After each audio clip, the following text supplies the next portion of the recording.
I'm David Letherman, and you're listening to This Is Purdue. I'm Meredith Walker, and you're listening to This Is Purdue. I'm Louis Kissinger, and you're listening to This Is Purdue. Hi, I'm Kate Young, and you're listening to This is Purdue, the official podcast for Purdue University. As a Purdue alum and Indiana native, I know firsthand about the family of students and professors who are in it together, persistently pursuing and relentlessly rethinking. Who are the next game changers, difference makers, ceiling breakers, innovators? Who are these Boilermakers? Join me as we feature students, faculty, and alumni taking small steps toward their giant leaps and inspiring others to do the same. I get a lot of intrinsic value out of working here, and to know that this is a lot of people's Christmas. I mean, this is Christmas Day to a large majority of our race fans. That is just so cool to be a part of. And people see the wing and wheel and they say, oh, you work at IMS. They have a story. They want to talk to you about it. And I enjoy that. Back home again in Indiana. It's that time of year again, Boilermakers. For the past 2 years, during the month of May, our This is Purdue podcast team has interviewed Purdue IndyCar engineers who have gone on to win the Indianapolis 500 with their respective teams and drivers. You may remember in 2022 when Angela Ashmore made history as the first woman to win the Indianapolis 500 as a member of the Winning Cars crew with IndyCar driver Marcus Ericsson.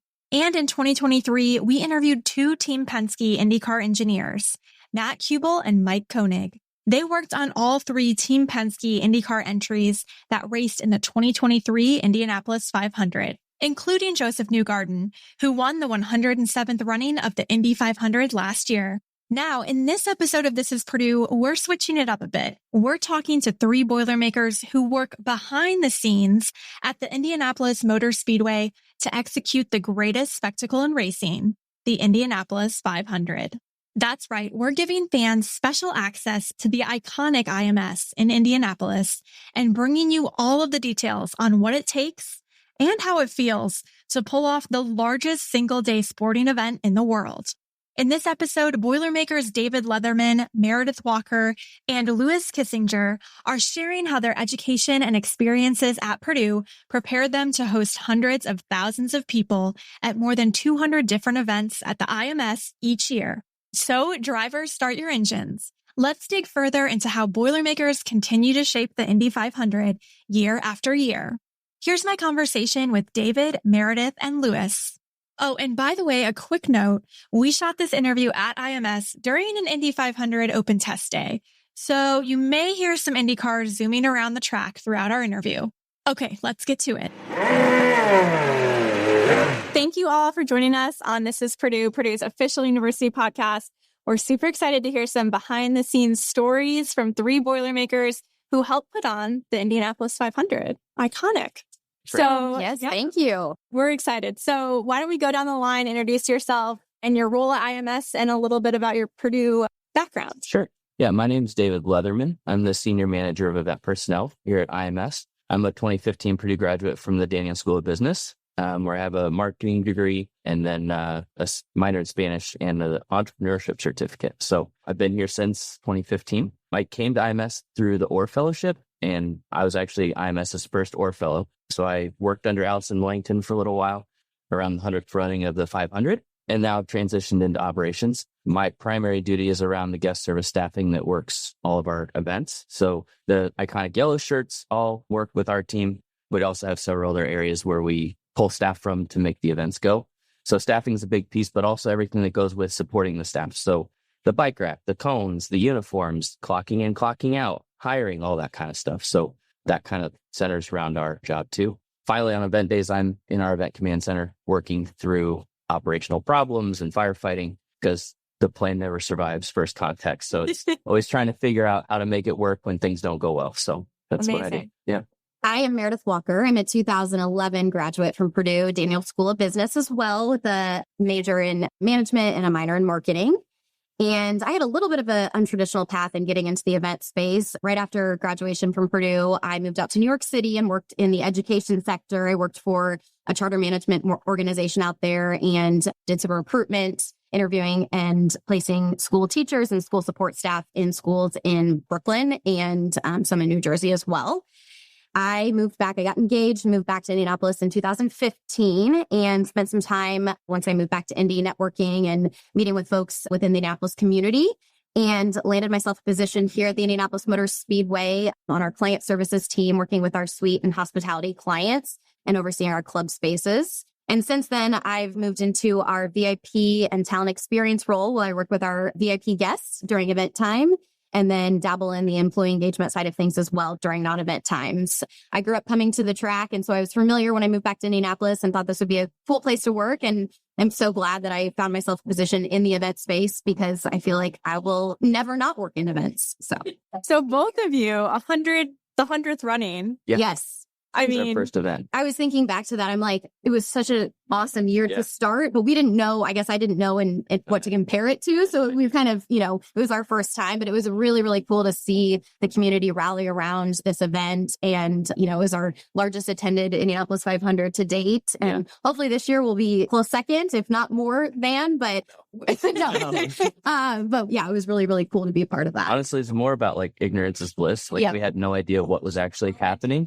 So just figure it out. Yeah. Exactly. Yeah. And I'm Louis Kissinger. I'm a 2017 graduate of Purdue University. I did not go to the Daniels School of Business. I actually got a degree in chemical engineering. And because I was fortunate enough or unfortunate enough, sometimes I blame David for being here. Other times I thank him every day for dragging me and getting me to apply to the Orr Fellowship. And that's how I ended up here as well. So have been in a general events management, event support role for the duration of my time here since 2017. But now I also oversee some special projects, including our concert area. So the 3 concerts that we put on during the month of May. So, you talked a little bit about your Boilermaker journeys. When you were at Purdue, were you fond of racing? Did you go to the Indy 500 every year? Like, what was your relationship with the IMS and IndyCar at that point? I had never been to the race before. Honestly, when I got my degree from the Daniels School of Business, it was more of just kind of a scattershot thing. Like, I can do a lot with this, but I didn't have a plan when I entered my senior year, except that I knew the fellowship was an option. And so I joined the fellowship, and at finalist day of the fellowship, IMS was one of the host companies, and I just ended up making a connection with the people there and ended up here. So IMS was not even close to on my radar graduating from Purdue. And as I mentioned, I grew up coming to the 500. My both on my mom and dad's side of the family, big racing fans, and I've had tickets for 50 plus years. I will say growing up, I was more coming for the social aspect and, working on my tan in turn 4. But I've grown such an appreciation for the sport. So the venue was familiar to me, and that's what it meant to our city and state and the world. But certainly have such a greater appreciation for the sport and the venue and the people that work here and put in so much hard work day in and day out after having become an employee here. I had been to 2 Indy 500s, so I've now been to 9 in a row. Growing up, I was always a big sports fan, knew of the Indy 500, but didn't really understand the scale or scope. Honestly, my first interaction was my mom watching Dancing with the Stars and seeing Elio Castroneves win the Mirrorball Trophy, right? So, IndyCar, the NCT IndyCar Series and IMS weren't on my radar at all. Obviously, with my degree, I didn't think I was going to be doing anything else other than being an engineer. So luck kind of has its way, and now I'm so excited to be here almost every day. So speaking of scale and scope of the Indianapolis 500, what is these behind the scenes stories and putting together this event? There's diehard race fans listening to this, watching this. What would they be surprised to know about each of your roles when it comes to that big day? There's so much behind the scenes that goes on that guests don't see. We start planning for the 500 in January, and pretty much all of January through April is getting ready for the month of May. In the guest experience perspective, like it takes 1,800 people just to do guest services roles on race day. And we have to do that in a variety of different ways, yellow shirts being the biggest and safety patrol being the biggest, influencer in that. But we get here at 1 a.m. on race day, and we don't go home until 8 p.m. on race day. And honestly, it's just a lot of little things coming together to make it all work. And I know the IMS has had this culture of volunteerism. What would fans be surprised to know that some things are run actually by volunteers versus actual employees of IMS? Most of our staff are actually employees. The yellow shirts, our IMS college program, are W-2 paid employees. And we have about 800 of them. We also partner with some area organizations, 501c3s, to come out and raise money. So that's the volunteers that would kind of tie into that.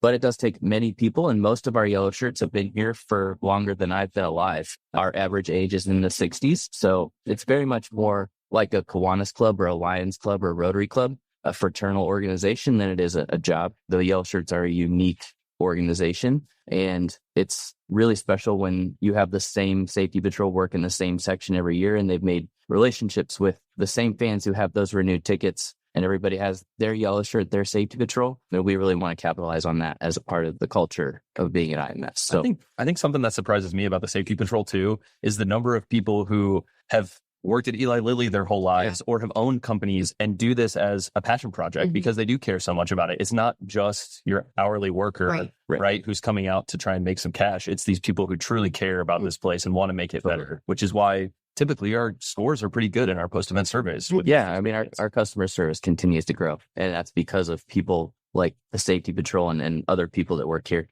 that just put on a great experience. So, and then Meredith, with your role, you have the VIPs.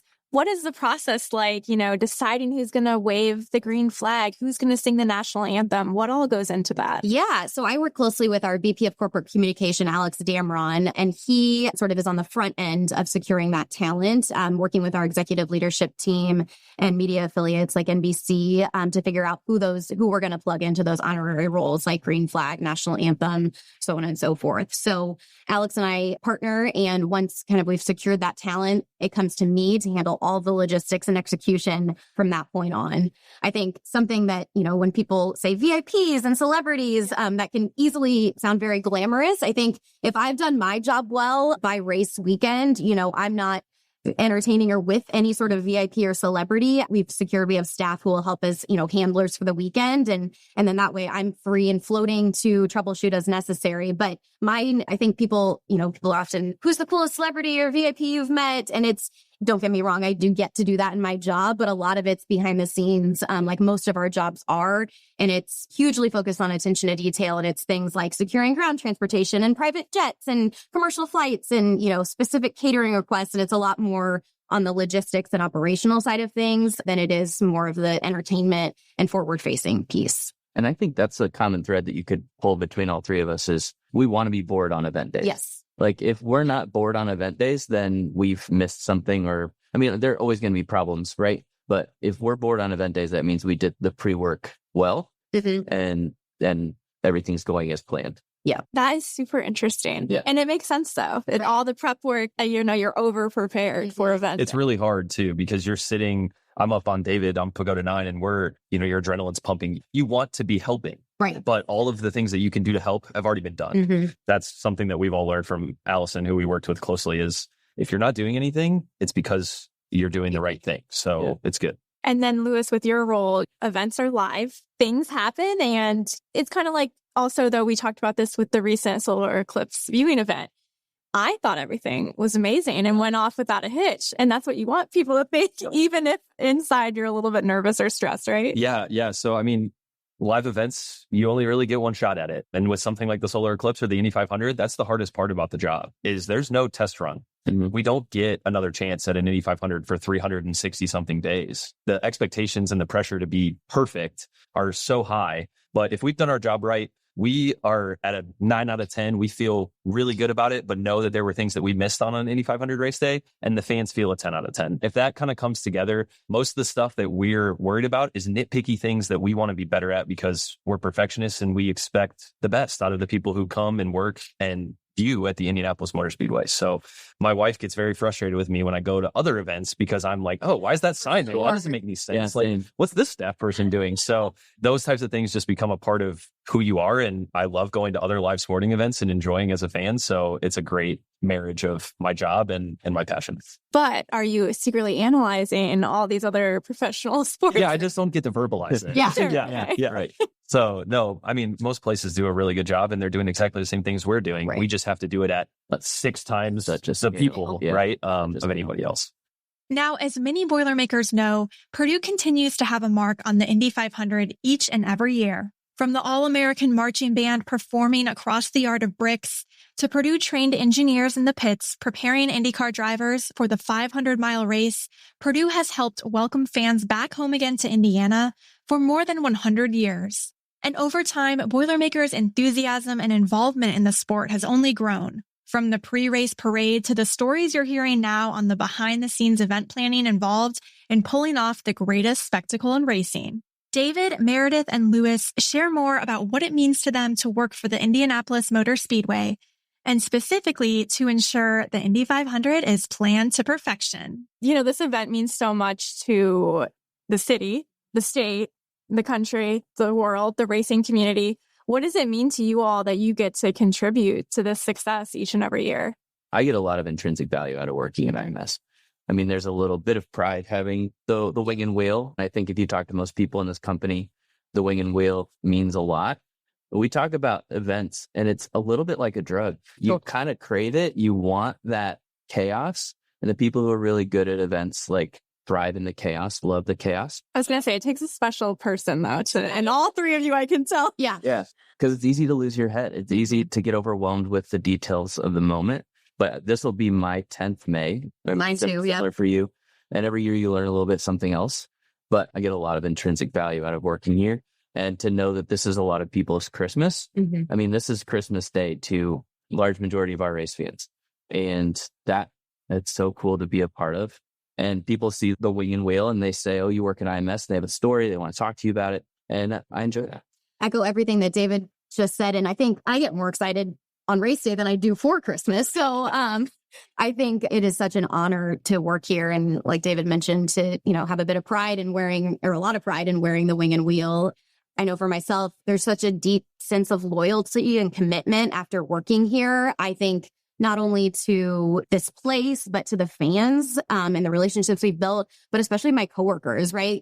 People come and go, and we've certainly had changes over the years, but the team of people that we work with is by far, we were working weird hours, late nights, early mornings, and weekends. And I think, the commitment that I feel to those people is beyond. And I think it is such an awesome feeling to accomplish, to be a small part of the success in pulling this event off, but to share that, alongside of my coworkers who, I think of as an extension of my family. It is a different feeling, right? Absolutely. That, like, you working in a corporate setting, like, there's a lot of shared hardship that we go through.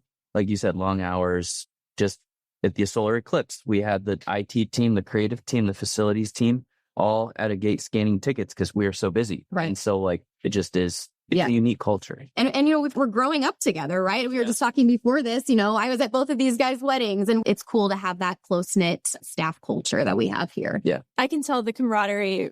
just when you all walked in. Yeah. You go to battle with these people, right? And you have to trust them implicitly, right? All the planning for months and months and months, from June of one year to May of the next, you're talking about the Indy 500 and how to make it better. And on the day of, you just have to trust that everything is going to go to plan or as close as possible, because you have good decision makers and people out there who you can trust to, in the moment, not lose their heads, to talk through a problem with somebody, make a phone call if they're truly in trouble. Oftentimes, the best part of our day is at the end, we all get together a few hours after the race and we have a drink and celebrate together and just hear some of the wild stories or the fan interactions and just, oh my gosh, can you believe that so-and-so won, or, that crash was crazy, right? So just getting to enjoy and bask in the glow of that is awesome. Having this wing and wheel on your chest, it's a very prideful thing for me, but it's also a responsibility, right? People take this so seriously, sometimes to a level that I've never understood before. But they take it very seriously. And so we have to do the same to make sure that they have the experience that we can provide and they expect. And when it comes to, the diehard race fans, that's one thing. But how do you all work to appeal to maybe some non-race fans or people who haven't been to the IMS before? The snake pit is one way. So for good or for bad, there's a lot of, we host about 20,000 people who typically don't even necessarily understand that there's a race going on out in that area, right? So the hope is, and we've seen it throughout the years, is that those ticket customers convert to general admission ticket customers and then ultimately convert to our reserve seats. So that's one way that we're trying to engage the younger community in what we do out here. But I think we put a huge emphasis on, since the 100th running, honestly, in our engaging the arts community. Jimmy McMillan and our DEI initiatives have taken a huge step forward in the last 3 or 4 years post-COVID, right? So just trying to get people to come to the track and understand that, hey, you may not care about the racing, but there's so many other things that go on out here, or people that are involved. We have a whole PR team. We have a marketing team, creative. Like, you can do anything and work in racing, right? You don't have to drive the car. You don't have to work on the car. Or be a super big sports fan, No, right? not at all. Yeah, there are people who probably couldn't tell you who won last year's race that work in our office. I could see that. Yeah. So, but that's okay, right? They want to be a part of something special, and that's how we get people to come out here and understand that this is a special place. You just have to make your own memories. Absolutely. And we are a racetrack, but we also have facilities to do a lot of other things, right? So we host probably 200 events a year that are not related to the racetrack. Yep. So dinners and all those kinds of things. During COVID, we were a vaccination site. So we opened the doors and we helped vaccinate over 100,000 people during COVID as kind of a drive-through clinic. The solar eclipse event was an awesome way for us to get some people in here. 80% of those tickets buyers had never been to IMS before. So I think our leadership does a great job of opening the doors to this place to more than just a race car. Absolutely. Yeah. I'll just echo what both of them just said. I think, and it's exciting to think about down the road what events we can continue to attract. Obviously, we have the space here. We can do a lot with it. And so I think it'll be cool to see what new events and different audiences that we will continue to bring here. Yeah. And even when we had a lot of national news outlets, broadcasting from here. It is such an iconic, special place with all this history, even if you're not a sports fan, race fan. I mean, most people don't understand how big it is. Right. Yeah. You hear 2.5 mile oval, but you don't really get it until you see 2.5 miles. That's a long way. Our facility is 988 acres, 230,000 permanent seats that most people can't fathom what that would even look like. 4 holes of a golf course. Right. Inside the oval. Yeah, right? just inside the oval. So when I bring new people here, they're most in awe of the fact that just how big this place is. Absolutely. Yeah. As the Indy 500 and IndyCar series popularity has grown throughout the years, the month of May is no longer just about celebrating the coveted race at the end of the month. It's an entire month-long celebration, especially in Indianapolis. Aside from attending the Indy 500, these 3 Boilermakers detail other activities and events they recommend checking out during the month of May. We all experience it here in Indianapolis and hopefully beyond that too, but there's such a buzz. Once our ticket office, once those doors are open and people are coming in to pick up their tickets and credentials, and we've got people out on property loading in, the buzz in the air is so infectious, and it just gets everyone excited for what's to come the rest of the month of May. Those are the 10 most treasured days, for me during the year. It's you don't want them to end. You want them to continue and for the next day not to come, because you don't want it to be one closer day to when it's culminating. I think it's so much fun to experience the, kind of event high that we all get during the month of May, and all the, community members who kind of lean into that as well downtown, especially here on Main Street. I think Main Street's done a great job of leaning into that, and it's active, throughout the entire month of May, and a really fun place to frequent as well. Yeah, and we are open for 12 days throughout the month. We have 2 races, 2 concerts. My second favorite day outside of race day is pull day. I mean, I think pull day is a lot of fun because, and it'll be again this year, there's a driver, sometimes a well-known driver, who won't make the field for the 500. And that just excitement, anticipation, I love Sunday of qualifying. That's fun. And we saw it last year. Yeah. They honor and respect the tradition of that, Yeah, right? There's certainly ways that you could go around being out of the race, and just on the face of it, their values say, no, we can't do that. We're not going to. And Graham Rahal was heartbroken. Oh, yeah. That was really hard for him last year, him being a household name and being part owner in a team. And it's Indy. It doesn't play favorites. And I just think that plays into the month of May too. Our sales team will tell you the month of May really starts on the first warm day of spring, because everybody starts picking up the phone and calls and says, how do we get here? How do we book this? How do we show up and be a part of this special month? So they love it, because the first day, and then especially once the first day we get cars going around the oval, we have fans out in turn 2, everybody starts to just feel that excitement. So the buzz is already picking up, and that is what kind of pushes us through the hardest part of the preparation that we're about to go through. David, Meredith, and Lewis share their recommendations and personal favorites when it comes to the May festivities you can participate in. So many different things. I mean, as Meredith had said too, the Indianapolis Arts Council has done a lot of things with the arts community. 500 Fashion Fridays at the Keystone Fashion Mall. I would just, if you want to experience May, buy in, do some of the stuff that we have to offer, put out a checkered flag like most people do in the city. Come to more events than just race day. Yeah, I was going to say the 11 other days that we're open, are a great opportunity. Of course, we want everyone to come and experience the 500, the bucket list item. But I think all the other days that we're open, the track activity is great and they're lots of fun and provide a different feel than the Indianapolis 500 does. So I think encouraging people to come out on the other days that we're open as well. And then I think just leaning into the ways that the community rallies and community partners activate and, rally behind us, I think would be awesome. Yeah, I mean, the first Fridays at the Harrison Center downtown is a great one that IMS is involved in and just gets people together, host a poach party, just have friends over and have a lemonade and dinner, and you can just feel the excitement. So it doesn't need to be coming to the track, right? Ideally, yeah, we want everybody to be here, but being a part of the Indy 500 is being a part of Indianapolis. And so if you're here, you're already in it. So buy in. Yeah, I'm all in on the Fashion Fridays. I have my wardrobe is like half blue polos, half checkered print. So I think, yeah, definitely we've seen that's been a really cool thing that we've leaned into is, encouraging people to dress in their 500 fashion attire and, worked with some local, shops around here and have really seen, some return on that. So it's really cool. As for their Purdue journeys and experiences, these three Boilermakers discuss how their time at Purdue teed them up for success in their careers at the IMS. Looking back at your time at Purdue, how did your Boilermaker experience prepare you for all your roles that are very different, but you had that Purdue education? And especially Lewis, how do you go from chemical engineering to this massive event planning? Yeah, I mean, I think, everybody, when they go to be an engineer, there's obviously a certain set of hard skills that you have, right? You don't try to become an engineer if you aren't interested or proficient in math and science, right? That kind of comes with the territory. I think what I felt during my time at Purdue and during involvement in both working in intramural sports at the co-rec and being involved in Purdue Dance Marathon was I was gaining a lot of other skills. A lot of the soft skills that I am really proud of and have used on a daily basis today were things that I learned at Purdue and was able to develop, from my freshman year to my senior year. I don't think I would have recognized that person.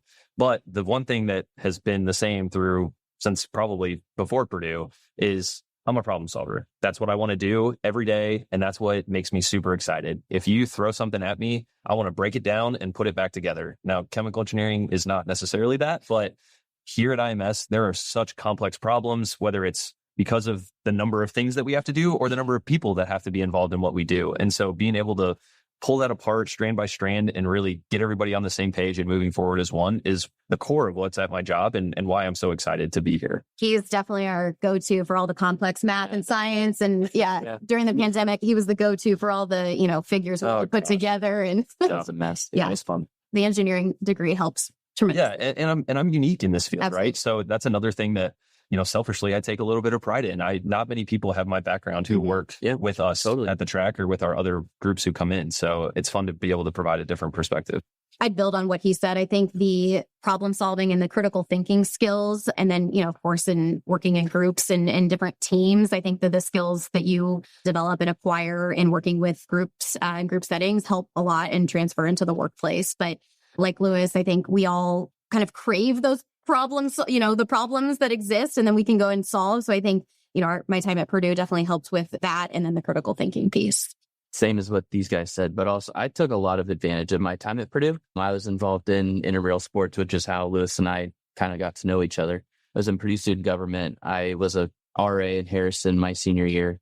And so I think a lot of it had to do with time management and being able to, because Purdue, I did not feel constrained at all at Purdue with doing what I wanted to try and do. So the amount of opportunity that I saw and was able to take advantage of was awesome. So time management was a big piece. And in my role specifically, like helping develop some of those soft skills on how to deal with people. And in my job, you have to have hard conversations about, setting standards and maintaining standards. And I feel like Purdue just really sets a high standard. And so I think that helped me a lot too, is what a high standard looks like and how to maintain that. David, Meredith, and Lewis share what they're looking forward to most when it comes to the future and the growth of large events like the Indy 500 at the IMS. It's a really exciting time to be in IndyCar and at the Indianapolis Motor Speedway. The place is alive again. People have the passion. We're gaining new fans. I just saw a post that somebody came to the Eclipse and they bought tickets and camping today. And so they love this place so much, thought it was so cool.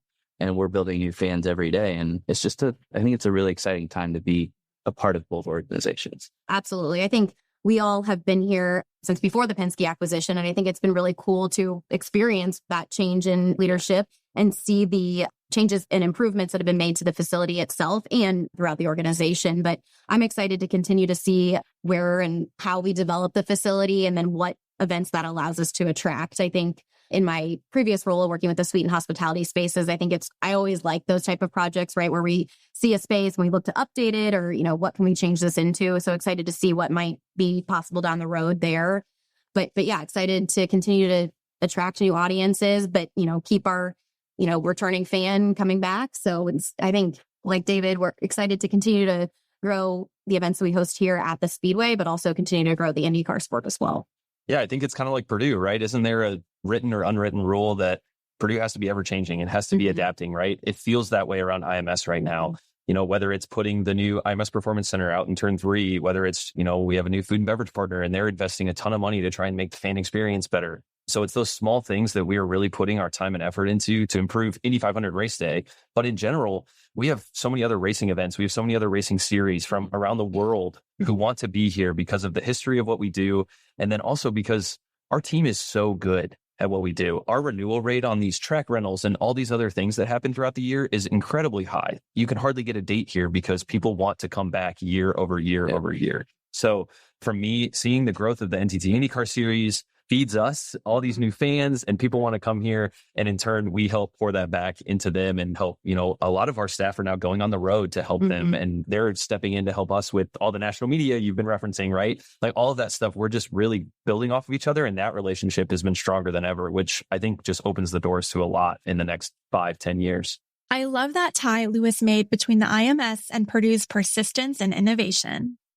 Now, I promised a behind-the-scenes look into this iconic race, and it wouldn't be a special This Is Purdue Indy 500 podcast episode without some rapid-fire questions.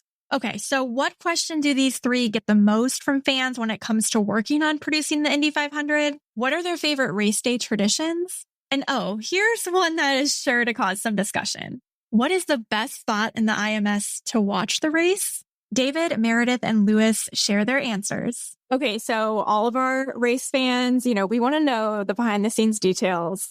Tell us the number one question you get asked when it comes to working for the IMS and working on the Indianapolis 500. Crazily enough, the question I get asked is, are you busy on race day? Do you actually work that day? Yes. Yes, I work very hard that day. Yeah. I promise. I think similarly, what do you do outside of the month of May? The events in May, or what do you do the other 364 days of the year? I think people underestimate the planning and that goes into leading up to the month of May and all of our events here at the track. I'd say the most popular question I get asked is who's the most famous person you've met? And I don't meet famous people. You're kind of busy that day. Yeah, I'm not a celebrity handler. I'm moving bike rack. I'm placing staff. I'm not meeting famous people. I love it. A behind the scenes look at the non-glamorous parts of that job. Yeah. Okay. What's your favorite tradition at the Indianapolis 500? I love all pre-race, but taps is my favorite. Also pre-race, I think that hopefully being out on the grid and listening to the national anthem and then watching the flyover is just a surreal experience. I really think the roar of the crowd as the drivers come around the final time in 11 rows of 3 and everyone's all rooting for the exact same thing at that time is really special. There's a lot of debate over the best spot to watch the Indianapolis 500. I need to hear from each of you your opinion on the best spot. Honestly, to me, there isn't a debate. Damn it. Turn 1 up high in E-Pet is by far the best place to watch. You can't really buy those seats on race day because those are renewed for, forever. But turn 1 up high, I think, is such an iconic view of the pagoda. And you can see from the short chute in the north to all the way through turn 2. So I think it's oval turn 1.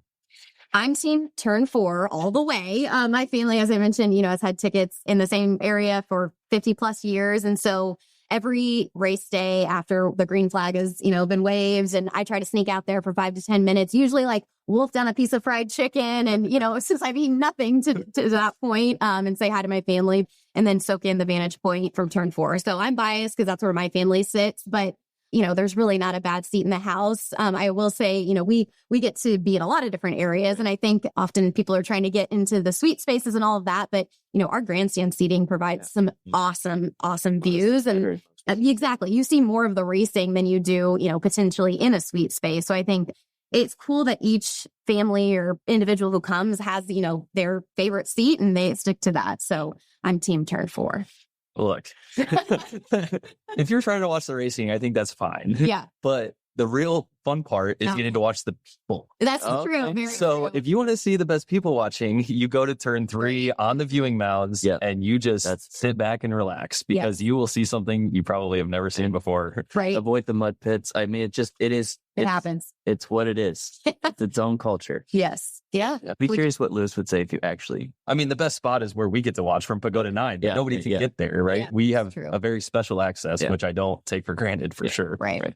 I love that all 3 of them had very different answers, and all 3 of them thought they had the right answer there.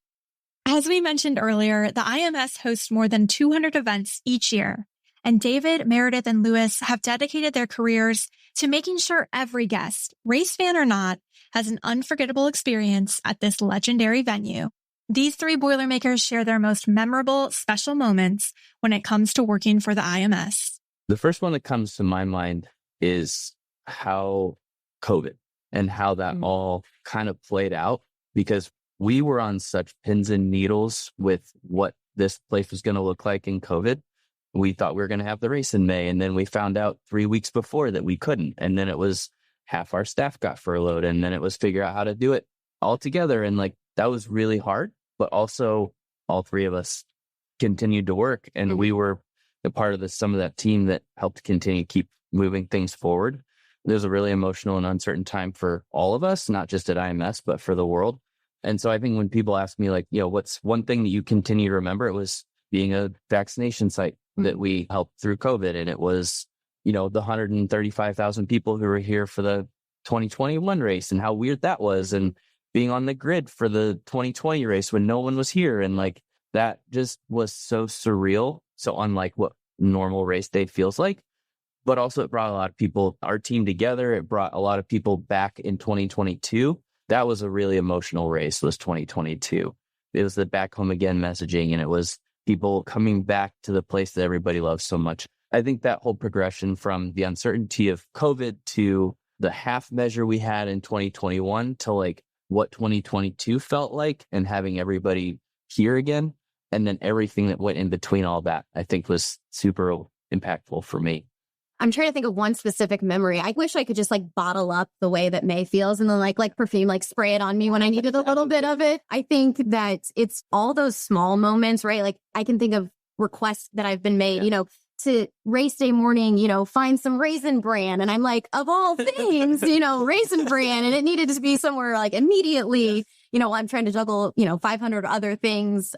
But I think little things like that are all and laughable moments, right? That you look back on it. It seems like the biggest challenge or hurdle at the time, but you look back on it and you're it's just a blip in time and something that, we laugh about, for years to come. And I think there's nothing that beats, obviously it's sad after the race concludes because it's kind of a letdown for us, right? We prepare and prepare and prepare. And then it's, yes, we're relieved, but it's, this sadness that comes with having, completed that year's race.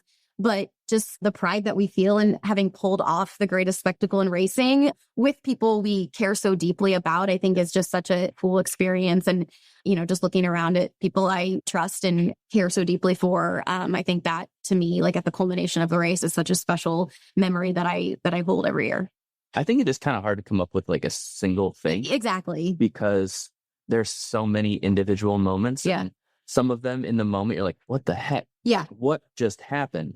But then you have another one I think it's kind of hard to come up with a single moment. That makes exactly. Sense. And things are flying so rapid speed that it is just you might not even have time to stop and think about how crazy the request was or how funny it was. And so I think that, it all comes together and gives us that, event high that we all enjoy and crave. Yeah, I mean, some of the most special interactions, I still remember, I think it was during a Brickyard, some kid came up to David and wanted a checkered pin button on his lanyard. It's yeah.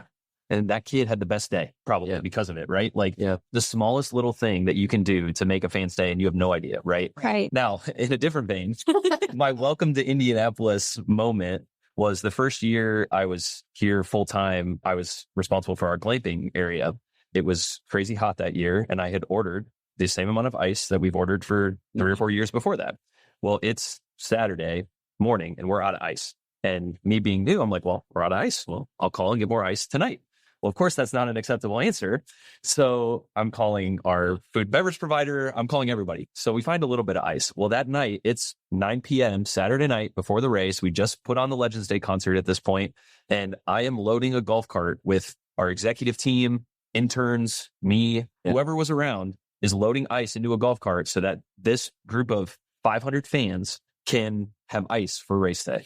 And that in and of itself, one, never going to run out of ice anywhere ever again. Yep. Two, it just speaks to the type of people that we need and crave at this place and why it's so special to work with this group of people, because from the highest to the lowest, we were all doing the exact same thing 12 hours before we opened our gates. That reminds me of, we hosted an event here a couple of years ago called Lights at the Brickyard. And we had like an activation in the plaza where there were, fires and we burned real firewood. And more than once, I was driving from my home to the Home Depot and Speedway and picking up is that what they're called? Ricks of firewood and putting firewood in the back of my trunk and then bringing it over to the Speedway. So I think it's, it takes a special type of person and someone who's willing to kind of go all hands on deck and do whatever it is that the job requires to kind of make that event what it is for our customers. So it jogged my memory on something. Is this the Ferris wheel or is this something? No, that was different. Talk about that. In 2018, we had the BC 39, which is our dirt track race. We built a dirt track up in turn 3. It was the first year or second year that we had it. And it's a night race. So the gates open at 4 p.m. They're open till 10 p.m. And again, this is first or second year that we had the race. And we did not put in the request to turn off the sprinklers in some of our parking lots. These are big sprinklers, like they're high pressure sprinklers to get large areas of grass. Well, we had parked cars near these sprinklers, and these cars were just getting beat up by these high pressure sprinklers. So I and a couple other people were chasing these sprinklers with blue trash cans to try and put them over the sprinklers so they stop hitting the cars. We got soaking wet. I think it rained that night anyway, so I don't know why the sprinklers were on, but there's just, stuff like that. Yeah. You'd never think that I'm chasing sprinklers around. Right. And we always joke, in the event space, you will always, no matter what position or, leadership position you're in, move tables and chairs. That is just like a given in the event sector. You're just going to be moving furniture and or bike rack. We like to move bike rack as well. Yeah. So. But I love it. Yeah. Well, we can't thank you all enough. So exciting to hear some behind the scenes stories. Anything else you want to share with our listeners? Well, I'm super grateful to be asked to do this. Absolutely. I'm such a proud boiler and glad to be here at IMS. And this is pretty cool. Yes, thank you so much for asking us. And, certainly want to invite everybody to buy a ticket to the Indianapolis 500 if they haven't already, or come join us for any day in May or our other events that we host throughout the course of the year. Yeah, no, thank you so much. We're all, as we said, very behind the scenes people. So fun to get out in front of the camera and tell a little bit of our stories. For my Indiana home.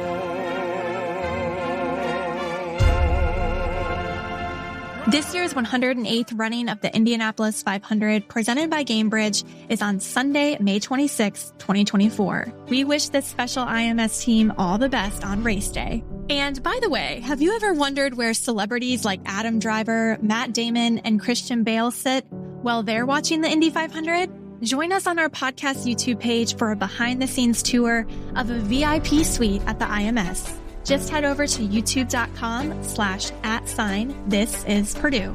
You can also check out our video with Michael Kaltenmark, head of marketing at IMS, to hear more about why the partnership between Purdue University and the IMS is so unique, especially when it comes to events like the recent Total Solar Eclipse viewing event and the Indianapolis 500. And be sure to follow This Is Purdue on Apple Podcasts, Spotify, or wherever you get your podcasts. This Is Purdue is hosted and written by me, Kate Young. Our podcast videography for this episode was led by Ted Schellenberger, Thad Boone, and Zach Mogensen. Our social media marketing is led by Maria Welch. Our podcast distribution strategy is led by Teresa Walker and Carly Eastman. Our podcast design is led by Caitlin Freeville. Our podcast photography is led by John Underwood. Our podcast team project manager is Rain Gu. Our podcast YouTube promotions is managed by Kirsten Bowman. Additional writing assistance is led by Sophie Ritz. And additional assistance for this episode was led by Ashley Schroyer and Delaney Young. Thanks for listening to This is Purdue. For more information on this episode, visit our website at purdue.edu/podcast. There you can head over to your favorite podcast app to subscribe and leave us a review. And as always, boiler up.